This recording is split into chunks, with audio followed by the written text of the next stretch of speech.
Officer on duty Malayalam movie భయ్య, తెలుగులో dub చేశారు, నెట్ఫ్లిక్స్లో అవైలబుల్లో ఉంది. ర్యాంప్ మూవీ అసలు నాకు బాగా నచ్చేసింది.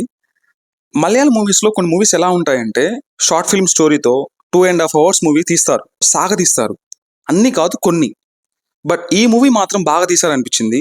Simple story. హీరో కేరళలో పోలీస్ ఆఫీసర్గా పనిచేస్తుంటాడు. ఒకరోజు ఒక వ్యక్తి వచ్చి, సార్ మా బంగారం చైన్ బ్యాంక్లో పెట్టి లోన్ తీసుకుందామని వెళ్తే ఆ బంగారం వాళ్ళు వెరిఫై చేసి అది నకిలీ అని చెప్పారు. బట్ అది నకిలీ కాదు, నా కూతురు కోసం కొన్నాను, కావాలంటే నేను కొన్న అడ్రస్ మీకు చెప్తాను, వెళ్ళి వెరిఫై చేయండి అని చెప్తాడు.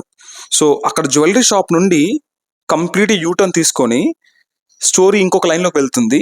ఒక ఒక డిఫరెంట్ క్రైమ్ థ్రిల్లర్ లాగా మారిపోతుంది స్టోరీ. అండ్ ఒక 6 టీనేజర్స్ ఉంటారు, వాళ్ళు మాత్రం యాక్టింగ్ సాగొట్టారు. ఆ 6 టీనేజర్స్ అండ్ ఈ హీరోకి మధ్య ఒక గొడవ, ఆ గొడవ ఎందుకు స్టార్ట్ అయింది, అండ్ చాలా మంది చనిపోతూ ఉంటారు. ఆ చనిపోయిన వాళ్ళకి 6 టీనేజర్స్కి లింక్ ఏమైనా ఉందా, సో ఎందుకు వాళ్ళు అలా చేస్తున్నారు, ఫ్లాష్ బ్యాక్ ఏమైనా ఉందా అనేది ప్లాట్. ఈ మూవీలో నాకు బాగా నచ్చిన ఫైట్ సీక్వెన్స్ ఏంటి అంటే, మార్చురీలో ఒక ఫైట్ సీక్వెన్స్ ఉంటుంది. ఆల్మోస్ట్ నాకైతే నా పేరు శివ మూవీ క్లైమాక్స్ ఫైట్ ఎలా ఉంటుందో సేమ్ ఆ తరహాలోనే అనిపించింది. కానీ ఫైట్ మాత్రం ర్యాంప్. అసలు రీసెంట్గా రిలీజ్ అయ్యి హిట్ అయిన మలయాళం మూవీ పని మీకు నచ్చినట్లయితే ఈ మూవీ కూడా మీకు నచ్చుతుంది.